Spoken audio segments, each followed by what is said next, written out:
नमस्कार मित्रांनो, ठरलं तर मग या मालिकेच्या येणाऱ्या काही भागांमध्ये आपल्याला जबरदस्त असे ट्विस्ट पाहायला मिळणार आहे। आता प्रियाचा प्लॅन प्रियावरच कशाप्रकारे पलटणार आणि अर्जुन प्रियाजवळून कशाप्रकारे सत्य वदवून घेणार हे आपल्याला या व्हिडिओमध्ये पाहायला मिळणार आहे। त्यासाठी हा व्हिडिओ शेवटपर्यंत नक्की पहा। मित्रांनो, आतापर्यंत आपण पाहिलं होतं की अर्जुन आणि सायलीने मधुबाऊंची सुटका होण्यासाठी एक नवीन ट्रॅप आखलेला असतो आणि तो ट्रॅप म्हणजे अर्जुनच्या प्लॅनप्रमाणे प्रियाजवळून जर हे सगळं काही सत्य वदवून घ्यायचं असेल तर अर्जुन हा प्रियासोबत प्रेमाचं नाटक करणार असतो। परंतु हे काही सायलीला पटत नसतं आणि सायली यासाठी तयार नसते, कारण सायलीला प्रियाचा स्वभाव चांगलाच माहीत असतो आणि प्रियाच्या स्वभावाच्या भीतीनेच सायली ही अर्जुनला प्रियापासून लांब ठेवण्याचा प्रयत्न करत असते। ती म्हणत असते की तुमच्यावर माझा पूर्ण विश्वास आहे, परंतु त्या प्रियावर बिलकुल विश्वास नाही। तुम्हाला मिळवण्यासाठी प्रिया कुठल्याही थराला जाऊ शकते आणि याच गोष्टीची मला भीती वाटत आहे। तर अर्जुन सायलीला म्हणतो, परंतु आपल्याला जर मधुबाऊंना निर्दोष सुटका करायची असेल, मधुबाऊंना निर्दोष सोडवायचं असेल तर आपल्याला हा ट्रॅप आखावाच लागणार आहे। तर सायली त्यासाठी तयार होते। तर सायली आणि अर्जुनच्या प्लॅनप्रमाणे सायली आणि अर्जुन कॅफेमध्ये भांडण्याचं नाटक करतात आणि त्यावेळी प्रियासुद्धा तिथे असते आणि सगळं काही प्रियाला खरं वाटत असतं। आता पुढच्या प्लॅनप्रमाणे प्रियाने तर स्वतःहूनच अर्जुनला मेसेज केलेला असतो। आता अर्जुनसुद्धा प्रियासोबत मेसेजवर बोलत असतो। तर त्यानंतर प्रिया ही अर्जुनला भेटण्यासाठी ती अर्जुनच्या ऑफिसमध्ये येते आणि सायलीला मात्र प्रिया ऑफिसमध्ये आल्यामुळे घरी काही करमत नसतं आणि म्हणूनच सायली अचानकच अर्जुनच्या ऑफिसमध्ये येते। सायली जेव्हा अर्जुनच्या ऑफिसमध्ये येते तेव्हा प्रिया आणि अर्जुन एकमेकांच्या मिठीमध्ये असतात। ते पाहून सायलीला खूप राग येतो, तिची खूप चिडचिड होते आणि ती रागाच्या भरात आपला प्लॅन सगळं काही विसरून जाते आणि प्रियाला तिथून घालवून देते। तर त्यानंतर अर्जुन हा सायलीवर भरपूर चिडतो आणि सायलीला म्हणू लागतो, आता तर ही तन्वी माझ्यासोबत बोलतच नाहीये, आता आपला हा प्लॅन जर फसला तर प्रिया मात्र मुद्दामहून अर्जुनचा फोन उचलत नसते। प्रियाला अर्जुनविषयी संशय वाटत असतो आणि ती अर्जुनची परीक्षा घ्यायची ठरवते आणि त्या परीक्षेप्रमाणेच ती अर्जुनचा फोन उचलत नसते, परंतु अर्जुन पुन्हा पुन्हा तिला फोन करत असतो आणि म्हणूनच तिची खात्री पटते आणि म्हणू लागते, अर्जुन तू तर आता परीक्षेमध्ये पास झालायस असं म्हणत ती अर्जुनचा फोन उचलते आणि अर्जुनला म्हणू लागते, अर्जुन अरे तू मला किती वेळा फोन केलायस, या फोनवरूनच मला समजलं आहे की खरंच तुझं माझ्यावर अगदी मनापासून प्रेम आहे। तर अर्जुन म्हणतो, म्हणजे तू काही माझी परीक्षा घेत होतीस का? अगं खरंच तू मला खूप आवडतेस आणि माझंही तुझ्यावर अगदी मनापासून प्रेम आहे, परंतु मी आता किती टेन्शनमध्ये आहे तू पाहतेस ना। तर प्रिया ही अर्जुनला म्हणू लागते, अर्जुन तुझ्या जे काही मनात असेल ते तू सगळं काही मला सांगू शकतोस आणि त्यासाठी आपल्याला भेटणं खूप गरजेचं आहे, परंतु तुझ्या ऑफिसमध्ये भेटणं खरंच खूप अवघड आहे, कारण तुझ्या ऑफिसमध्ये कोणी ना कोणी येत असतं, सतत कोणाची ना कोणाची हजेरी तिथे लागतच असते, त्यामुळे आपण तुझ्या ऑफिसमध्ये भेटणं योग्य वाटत नाही, आपण कुठेतरी बाहेर भेटू। अर्जुन म्हणतो, ठीक आहे, तू जिथे सांगशील तिथे मी यायला तयार आहे। तर प्रिया म्हणू लागते, अर्जुन नक्की येशील ना? तर अर्जुन म्हणतो, तन्वी अगं मी तुला म्हणालो आहे ना, तू ज्या ठिकाणी बोलवशील त्या ठिकाणी मी नक्की येईल। प्रिया खूप खुश होते। तर त्यानंतर अर्जुन सगळं काही सायलीला सांगतो, तर सायली मात्र या सगळ्या गोष्टीला नकार देत असते। अर्जुन म्हणू लागतो, जर आपल्याला तन्वीजवळून सत्य वदवून घ्यायचं असेल तर मात्र मला तिला भेटणं खरंच खूप गरजेचं आहे। आता मधुबाऊंच्या सुटकेसाठी म्हणून सायली ही तयार होते। तर अर्जुन प्रियाने पाठवलेल्या ॲड्रेसवर तिला भेटण्यासाठी जातो। तर प्रियाने इकडे अर्जुनसाठी खूप छान असा प्लॅन केलेला असतो। तिने अर्जुनसाठी कॅन्डल लाईट डिनरचं नियोजन केलेलं असतं। तर तिथे अर्जुन आल्यानंतर अर्जुनला आश्चर्य वाटतं आणि अर्जुन विचारतो, तन्वी हे काय आहे, या कॅन्डल वगैरे? तर ती म्हणू लागते, हो अर्जुन, तुझ्या आणि माझ्या आयुष्यातला हा सगळ्यात खूप महत्त्वाचा दिवस आहे आणि आता तू खूप टेन्शनमध्ये होतास ना, मग तुला टेन्शन फ्री करण्यासाठी हा छोटासा माझा प्रयत्न आहे। अर्जुन तुला माहीत आहे का, मी तुझ्यासाठी काहीही करायला तयार आहे, अगदी काहीही। मग हे तर काहीच नाही आहे अर्जुन। अर्जुन खूप खुश होण्याचं नाटक करतो आणि म्हणू लागतो, थँक्स तन्वी, आजपर्यंत सायलीने असं माझ्यासाठी काहीच केलं नाहीये, तिला फक्त घरचा स्वयंपाक आणि घरची कामं एवढंच येतं, त्या पलीकडे आपल्या नवऱ्याला कसं खुश ठेवायचं हे काहीच माहीत नाहीये, परंतु तू मला खुश ठेवण्याचा खूप प्रयत्न करत आहेस, थँक्यू। आणि म्हणूनच मला वाटत आहे की तूच माझ्यासाठी योग्य आहेस, माझ्या आवडीनिवडी सगळं काही तुला माहीत आहे, मला काय आवडतं काय नाही आणि तुम्ही कशामुळे खुश होऊ शकतो हे सगळं काही तुला माहीत आहे, मग तूच तर माझ्यासाठी योग्य आहेस ना। तर प्रिया मात्र खूप खुश होते आणि अर्जुनला म्हणू लागते, हो अर्जुन। प्रिया ही अर्जुनला म्हणते, अर्जुन खरंच माझं तुझ्यावर अगदी मनापासून प्रेम आहे, जेवढं या अगोदर प्रेम होतं तेवढंच प्रेम आत्ताही आहे, माझं प्रेम अजिबात कमी झालेलं नाही। तर अर्जुन मनाशीच म्हणतो, परंतु माझं प्रेम तुझ्यावर नाही आहे ना, माझं प्रेम तर सायलीवर आहे. परंतु हे सगळं काही मला नाईलाजास्तव करावं लागते. तर प्रिया विचारते, काय झालं अर्जुन, तू गप्प का राहिलायस? तर अर्जुन म्हणतो, काहीच नाही. अगं तू माझ्यावर एवढं प्रेम करत आहेस, त्याच गोष्टीचा मी विचार करत आहे. मग मी एवढी मोठी चूक कशी काय केली आहे? तर प्रिया म्हणू लागते, अर्जुन ठीक आहे रे, आता सगळं काही जे काही झालं आहे तो विषय सोडून दे. आता आपण एकमेकांसाठी टाईम स्पेंड करण्यासाठी इथे आलो आहोत ना, मग आता आपण एकमेकांसाठी वेळ देऊया. अर्जुन म्हणतो, ठीक आहे. तर अर्जुनसोबत सायली आणि चैतन्य सुद्धा आलेले असतात आणि हे सगळं काही ते दोघंही लपून ऐकत असतात.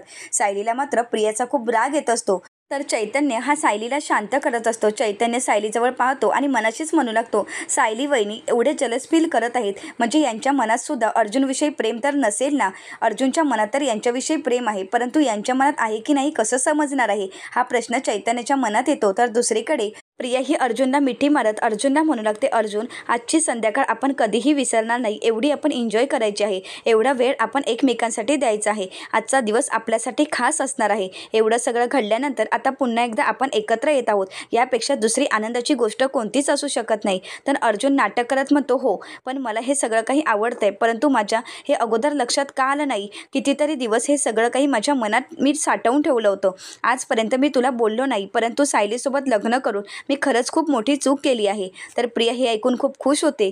तर त्यानंतर अर्जुन प्रियासाठी आणि आपल्यासाठी ज्यूस ऑर्डर करतो. तर प्रियाला तेवढ्यातच फोन येतो आणि म्हणूनच प्रिया बाजूला जाते. तर त्याच संधीचा फायदा घेत अर्जुन प्रियाच्या ड्रिंकमध्ये भांग्याची पावडर मिक्स करतो.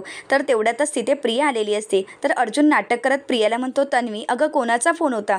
तर प्रिया म्हणू लागते, नाही माझ्या एका फ्रेंडचा फोन आला होता. तर अर्जुन म्हणू लागतो, आता तू माझ्यासाठी वेळ देणार आहेस ना? मग असं अचानक मध्ये मध्ये फोन आला तर कसं वाटेल? अगं मध्ये मध्ये असे फोन आले तर आपल्याला डिस्टर्ब नाही का होणार? त्यापेक्षा तू एक काम कर ना, तू तो फोन बंद करून ठेवशील का? तर प्रिया खूप खुश होते आणि म्हणू लागते, अर्जुन मी तुझ्यासाठी काहीही करायला तयार आहे आणि आता आपल्याला कोणीच डिस्टर्ब करायला नको आणि म्हणूनच मी हा फोन बंद करत आहे. असं म्हणत अर्जुनने प्रियाला तो फोन बंद करायला लावलेला असतो. तर अर्जुना प्रियाला म्हणतो, तुला ज्यूस खूप आवडतो ना, मग तुझ्यासाठी मी ज्यूस ऑर्डर केला आहे. प्रिया खूप खुश होते आणि अर्जुनला म्हणू लागते, थँक्यू. अर्जुन म्हणू लागतो, अगं थँक्स कशासाठी? तू घे ना, आपण दोघांनी अगोदर ज्यूस पिऊन घेऊया आणि त्यानंतर आपल्या गप्पा तर रंगतच जातील.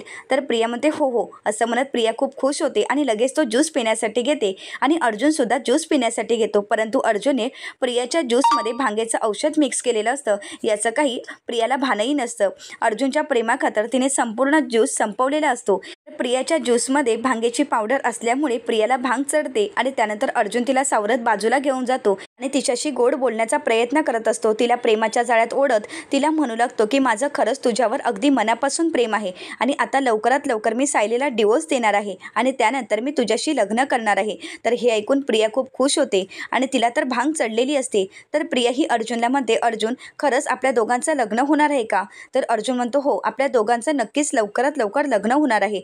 तर त्यानंतर अर्जुन म्हणतो, परंतु या मधुभाऊंच्या केसमधून मला लवकरात लवकर सुटका हवी आहे. खरंच मी कंटाळलो आहे ती केस हातात घेऊन. मी एवढ्या केस पूर्ण केल्या आहेत, परंतु मधुभाऊंची अजूनही पूर्णच होत नाही. अजून किती दिवस या मधुभाऊंच्या केससाठी लागणार आहेत ना, मला काहीच कळत नाही आहे. मी किती दिवस झाले, किती वर्ष होत आलं आता एक, तरीसुद्धा तीच केस घेऊन बसलो आहे. एकदा का त्या मधुभाऊंच्या केसमधून माझी सुटका झाली ना, की मग मात्र ती सायली एकदा आश्रमात निघून गेली.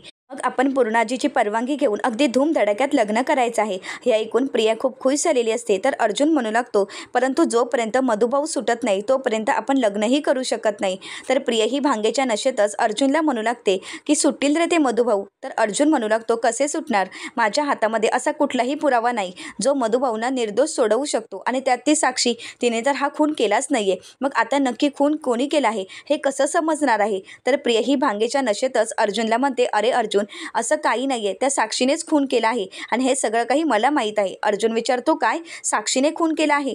तर प्रिया म्हणू लागते, हो अरे त्या साक्षीनेच खून केला आहे आणि मी स्वतःच्या डोळ्यांनी पाहिलं आहे. मी साक्षीदार आहे त्याची आणि म्हणूनच आजपर्यंत साक्षीने माझं तोंड बंद करण्याचा प्रयत्न केला आहे. परंतु अर्जुन तुला माहीत आहे का, हे सगळं काही मी लपवून ठेवण्याचा प्रयत्न केला तो फक्त साक्षीसाठी, कारण मला सुद्धा त्यामध्ये अडकायचं नव्हतं. साक्षीने मला सांगितलं होतं की तू कोणालाही सांगायचं नाही आणि म्हणूनच साक्षीचं गुपित मी आजपर्यंत हे लपवून ठेवलं आहे. प्रियाने भांगेच्या नशेमध्ये अर्जुनला साक्षीचं सर्व सत्य सांगितलेलं असतं, परंतु अजून अर्जुनला सगळ्या सत्यापर्यंत पोहोचायचं असतं आणि अर्जुन हे सगळं काही रेकॉर्ड करून घेत असतो आणि चैतन्य आणि सायलीसुद्धा हे सगळं काही आपल्या मोबाईलमध्ये रेकॉर्ड करून घेत असतात. आता अर्जुनला सत्य तर समजलेलं असतं, परंतु अर्जुनला मुळापर्यंत जायचं असतं आणि म्हणूनच अर्जुना प्रियाला विचारतो, प्रिया, तन्वी, हे सगळं काही तू खरं सांगत आहेस ना? तर प्रिया म्हणू लागते, हो रे अर्जुन, हे सगळं काही मी खरं सांगत आहे. तुला विश्वास नाही आहे का माझ्यावर? अरे आपल्या प्रेमाची शपथ घेऊन मी सांगत आहे. माझं तर तुझ्यावर अगदी जीवापाड प्रेम आहे. त्या प्रेमाची शपथ घेऊन मी सांगत आहे. हे सगळं काही साक्षीनेच केलं आहे. साक्षीनेच तो खून केला आहे. अरे तुला माहीत आहे का, ती साक्षी काहीही करू शकते. आजपर्यंत तिने खूप जणांना मारलं आहे, खूप जणांना लुबाडण्याचा प्रयत्न केला आहे आणि तो साक्षीचा बाप तोही तसाच आहे. प्रताप मामाला सुद्धा त्याने मुद्दामहून सगळ्यामध्ये अडकवण्याचा प्रयत्न केला होता. हेही सत्य मला माहीत होतं, परंतु त्यांच्या भीतीपोटीच मी शांत राहिले होते. तर त्यानंतर अर्जुन म्हणू लागतो, अजून तुला काय माहीत आहे? तर प्रिया म्हणू लागते, मला सगळं माहीत आहे. ते महिपत शिकरे आणि साक्षी शिकरेची सगळी सत्य मला माहीत आहेत. त्यांचा कानाकोपऱ्यात सगळं काही मला माहीत आहे. तुला माहीत आहे का, सायलीला किडनॅप कोणी केलं होतं? तर साक्षीनेच केलं होतं. हे सगळं काही साक्षीनेच घडवून आणलं होतं आणि ती साक्षी कोणालाही सुखाने जगू देणार नाही. अर्जुन, मी तुला नक्की सांगते की हा खून मधुभाऊंनी नाही तर साक्षीने केला आहे आणि तेच लपवण्यासाठी साक्षीने आतापर्यंत कोर्टामध्ये खूप नाटकं केली आहेत. परंतु आता ही साक्षी कधीपर्यंत नाटक करणार आहे? आता तर लवकरात लवकर मधुभाऊंची सुटका व्हायलाच हवी, कारण तुला माझ्याशी लग्न करायचं आहे ना? अर्जुना प्रियाला म्हणतो की हो, मला तुझ्याशीच लग्न करायचं आहे आणि तूच सुभेदार घराण्याची सून होणार आहेस. तूच या सगळ्या घराची मालकीण होणार आहेस आणि तुझ्याच हातात तिजोरीच्या चाव्याही असणार आहे. अर्जुनने तर प्रियाला चण्याच्या झाडावर चढवलेलं असतं. प्रिया एवढी वरती चढलेली असते की सगळं काही सत्य अर्जुनला सांगून ती मोकळी होते. अर्जुन म्हणू लागतो, अजून तुला काय माहीत आहे साक्षीबद्दल? तर प्रिया म्हणू लागते, अरे मला सगळं काही माहीत आहे. तिने आजपर्यंत हे सगळं लपवण्यासाठी खूप प्रयत्न केले आहेत. चैतन्याला सुद्धा तिने मुद्दामहून जाळ्यात अडकवलं होतं. का? तर तिला या सगळ्यापासून सुटका हवी होती, परंतु तू नंतर चैतन्याला या सगळ्यातून वाचवलंस. खरंच बरं केलंस, तू चैतन्याला वाचवलंस आणि आता सुद्धा ती माझा वापर करत आहे, कारण तिला माहीत आहे की तिचं हे सगळं काही सत्य मला माहीत आहे आणि त्यामुळेच साक्षी खूप घाबरून असते मला. तुला माहीत नाही आहे, ती माझ्या प्रत्येक इशाऱ्यावर नाचत असते, कारण मी जर तोंड उघडलं तर साक्षी कायमची जेलमध्ये जाऊ शकते आणि तिला फाशीही होऊ शकते. तर अर्जुन म्हणू लागतो, परंतु आपल्याला हे सिद्ध करण्यासाठी पुरावा कुठे आहे? तर ती म्हणू लागते, पुरावा? अरे मी आहे ना पुरावा. मी तर कोर्टामध्ये सांगू शकते की हा खून साक्षीने केला आहे. प्रिया ही अर्जुनला म्हणते, अर्जुन, एवढा मोठा पुरावा असताना तू कशाला घाबरतोयस? अरे जर तुला माझ्यासोबत लग्न करायचं असेल तर मी तुझ्यासाठी काहीही करायला तयार आहे. तर प्रिया ही भांगेच्या नशेमध्येच अर्जुनला म्हणते, मी कोर्टामध्ये सांगायला तयार आहे की हे सगळं काही साक्षीने केलं आहे. साक्षीनेच विलासचा खून केला आहे. यामध्ये मधुभाऊंचा काहीही दोष नाही. मधुभाऊंनी कुठल्याही प्रकारचा खून वगैरे केला नाहीये. मधुभाऊंनी कधी हातामध्ये बंदूकच घेतली नाही किंवा एखादी साधी मुंगी सुद्धा मारली नाही. आणि असे मधुभाऊ एखाद्या माणसाला का मारतील? मधुभाऊ खूप चांगले आहेत, परंतु आजपर्यंत मी मधुभाऊंच्या विरोधात बोलत होते. का? फक्त साक्षीसाठी. तर अर्जुन हा प्रियाला विचारतो, परंतु हे सगळं सत्य तू कोर्टामध्ये नक्की सांगशील ना? नाहीतर मला तोंडावर पाडलंस तर? तर अर्जुनला प्रिया म्हणू लागते, नाही अर्जुन, असं काही होणार नाही आणि मी तुला तोंडावर का पाडेन सांग ना? अरे जे सत्य आहे ते कोर्टामध्ये आता सांगायलाच हवं. हे सत्य अजून किती दिवस लपून राहणार आहे? अरे आतापर्यंत सत्य लपवण्यासाठी साक्षीने खूप जणांचा वापर केला आहे. शिवानी जाधव, तिला सुद्धा हाताशी घेतलं होतं, परंतु साक्षीचा तो सुद्धा प्लॅन फसला. म्हणजे आता साक्षी नवीन प्लॅन नक्कीच आखणार आहे, कारण तिला तर कोर्टाची दिशाभूल करायची आहे आणि आपली सुटका करून घ्यायची आहे आणि यासाठी ती कुठल्याही थराला जाऊ शकते. प्रिया ही भांगेच्या नशेमध्ये अर्जुनला सगळं सत्य सांगून मोकळी झालेली असते. तिने साक्षी आणि महिपत शिकरेचं सत्य, सगळी कुंडली अर्जुनला सांगितलेली असते आणि अर्जुनने ती सगळी कुंडली रेकॉर्ड करून घेतलेली असते. अर्जुना प्रियाला विचारतो, परंतु तू ही सगळी काही साक्षीला का मदत करत होतीस? तर प्रिया म्हणू लागते, कारण साक्षीने मला धमकी दिली होती. तू जर सगळ्यांना सत्य सांगण्याचा प्रयत्न केला तर तुझ्या जीवाला धोका आहे. आणि अर्जुन, मी जेव्हा आश्रमात राहत होते तेव्हा मला पैशाची खूप गरज होती आणि त्या पैशाची गरज साक्षी पूर्ण करत होती आणि म्हणूनच हे सगळं काही सत्य मी लपवून ठेवलं होतं. अरे साक्षी पैशाच्या जोरावर काही विकत घेऊ शकते. आता तर तू माझ्याशी लग्न करणार आहेस ना, म्हणून माझ्या जीवाला आता कुठल्याही प्रकारचा धोका नाहीये. म्हणूनच मी साक्षीचं सत्य कोर्टामध्ये उघड करायला तयार आहे. अर्जुन खूप खुश होतो, कारण अर्जुन हे सगळं काही सत्य रेकॉर्ड करून घेतलेलं असतं आणि सगळं सत्य अर्जुनला समजलेलं असतं. तर अर्जुना प्रियाला विचारतो, तन्वी, साक्षी किती वाजता वात्सल्य आश्रममध्ये आली होती? तर प्रिया ही नशेमध्ये अर्जुनला म्हणते, अर्जुन, पार्टीमधून मध्येच ती कुठेही गेली नव्हती. ती तर वात्सल्य आश्रममध्येच आली होती. 2 तास ती कुठेही गायब झाली नव्हती. ती फक्त वात्सल्य आश्रममध्येच होती आणि तिनेच तो विलासचा खून केला. परंतु त्यानंतर स्वतःची सुटका व्हावी यासाठी तिने ती गन मधुभाऊंच्या हातात ठेवली होती. मधुभाऊंना मात्र काहीच माहीत नव्हतं. मधुभाऊ खूप धक्क्यामध्ये होते आणि त्याच संधीचा फायदा घेत तिने ती गन मधुभाऊंच्या हातात ठेवली आणि तेवढ्यातच त्यातच तिथे पोलीस आले. त्यामुळे मधुभाऊंच्या हातात गन होती, परंतु त्या अगोदर साक्षी तिथून निघून गेली होती आणि तिनेच तो खून केला होता आणि पुन्हा एकदा कोणालाही संशय येऊ नये आणि म्हणूनच ती पार्टीमध्ये गेली होती, कारण तिला दाखवायचं होतं की आपण पार्टीमध्ये होतो आणि हे सगळं काही सत्य मला समजलं होतं, परंतु आजपर्यंत हे सत्य मी लपवून ठेवलं होतं. परंतु अर्जुन आता नाही, आता तर वेळ आली आहे त्या साक्षीला शिक्षा व्हायची आणि मधुभाऊंची सुटका होऊन आपण दोघांनी लग्न करायची.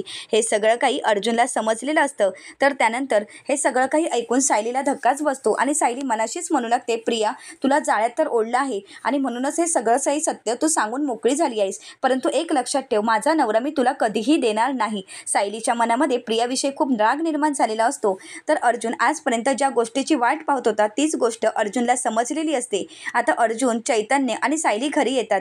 अर्जुना खूप खुश असतो. तर चैतन्य म्हणू लागतो की अर्जुन, आपल्या हाती आता भक्कम पुरावा लागला आहे, त्यामुळे लवकरात लवकर आता मधुभाऊंची सुटका होणार आहे. सायली सुद्धा खूप खुश होते आणि सायली मनाशीच म्हणू लागते की आता लवकरात लवकर मी माझ्या मनातील ज्या काही यांच्याविषयी भावना आहेत त्या लवकरात लवकर यांच्यासमोर मांडणार आहे आणि या घरची खऱ्या अर्थाने सून होणार आहे. तर अर्जुन मनाशीच म्हणू लागतो की एकदा का मधुभाऊंची सुटका झाली की मी सायलीला प्रपोज करणार आहे आणि मानाने या घरची सून म्हणून घेऊन येणार आहे. सायली ही अर्जुनला विचारते की आता मधुभाऊंची सुटका होईल ना? तर अर्जुन म्हणू लागतो की आता मधुभाऊंची सुटका होण्यापासून मला कोणीही थांबवू शकत नाही.